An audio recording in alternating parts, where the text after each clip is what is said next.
चारधाम यात्रा प्रबंधन एवं नियंत्रण संगठन द्वारा वर्ष 2025 के लिए चारधाम यात्रा को लेकर ऋषिकेश ट्रांजिट कैंप में जिलाधिकारियों, पुलिस प्रशासन, पंडा समाज, तीर्थ पुरोहितों, बद्री केदारनाथ मंदिर समिति के सदस्यों और यात्रा प्रशासन समेत सभी अधिकारियों के साथ बैठक ली गई।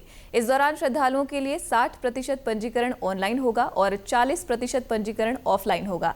इसके साथ ही बैठक में बताया गया कि यात्रा शुरू होने के शुरुआती 15 दिनों तक रजिस्ट्रेशन काउंटर 24 घंटे खुले रहेंगे। देखिए, जैसा कि आज हमारी जो चारधाम यात्रा की मीटिंग कमिश्नर साहब की अध्यक्षता में हुई, इसमें समस्त जनपद के हमारे एसएसपी और एसपी आए थे। इनको सबको निर्देशित किया गया है कि जो चारधाम यात्रा किस तरीके से सुचारू रूप से चलेगी, कहाँ कहाँ बैरियर्स लगे वहाँ पे बैरियर्स लगाए जाए जहाँ पर यात्रियों को कोई दिक्कत ना हो। प्लस जो क्राउड मैनेजमेंट के बारे में भी जो प्लान्स जो हैं अभी से डिस्कस कर लिए जाएँ, रिहर्सल उसकी कर ली जाए और जितनी भी फोर्स की जो डिप्लॉयमेंट है वो पहले से ही रेंज स्तर पे उनको बता दिया जाए। इस दौरान गढ़वाल आयुक्त शंकर पांडे ने कहा कि यात्रा शुरू होने के 1 माह तक वीआईपी दर्शन नहीं होंगे। इसके साथ ही उन्होंने बताया कि चारधाम यात्रा में भीड़ ज्यादा होने पर प्रशासन ने तीर्थयात्रियों के लिए अतिरिक्त रुकने की व्यवस्था की है। यात्रा प्रारंभ होने के पहले 1 महीने में किसी भी प्रकार का वीआईपी दर्शन अनुमन्य नहीं कराया जाएगा और इसके लिए हम लोग माननीय मुख्य सचिव महोदय के माध्यम से सभी देश के जितने भी हमारे प्रदेशों के मुख्य सचिव हैं उनको एक अनुरोध पत्र भेज दिया जाएगा। एक एडवाइजरी चली जाएगी कि आप इसका विशेष रूप से ध्यान रखें और इसको अवॉइड करें कि आपको वीआईपी दर्शन की अनुमन्यता नहीं होगी। हेली टिकटों को भी लेकर भी कुछ इश्यूज़ लोगों के आए थे, उसका भी हम लोगों ने एक मैकेनिज़्म बना रहे हैं।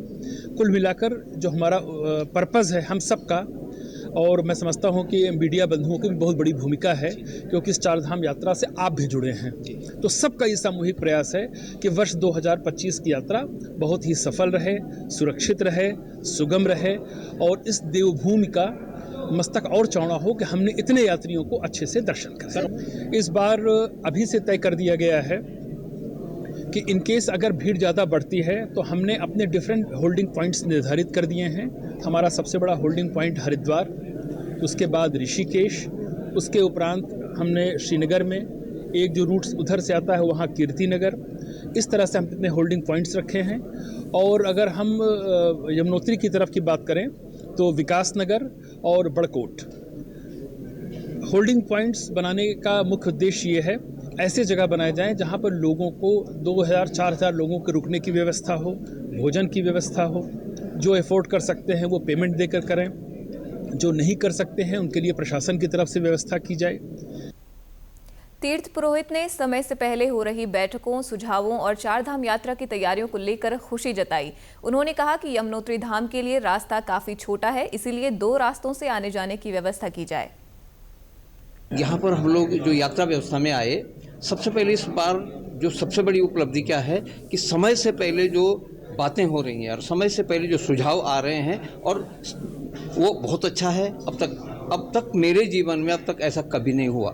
थोड़ा सा व्यवहारिक रूप से जो वर्तमान में है, हर साल यात्राएं तो बढ़ रही हैं लेकिन हमारा मार्ग तो वही छोटा है। हर साल हम चाहते हैं कि भाई 2 रास्ते जाएं। डीएम साहब से भी वही बात हो रही थी, तो एक मार्ग तो पहले है ही जो जिससे जा रहे हैं, लेकिन खरसाली से लेकर के यमुनोत्री तक जो रोपवे जहाँ पर हो, एक वैकल्पिक मार्ग हो तो एक मार्ग से लोग आएंगे, एक मार्ग से जाएंगे, तो यमुनोत्री की यात्रा व्यवस्था जो है सही हो सकती है।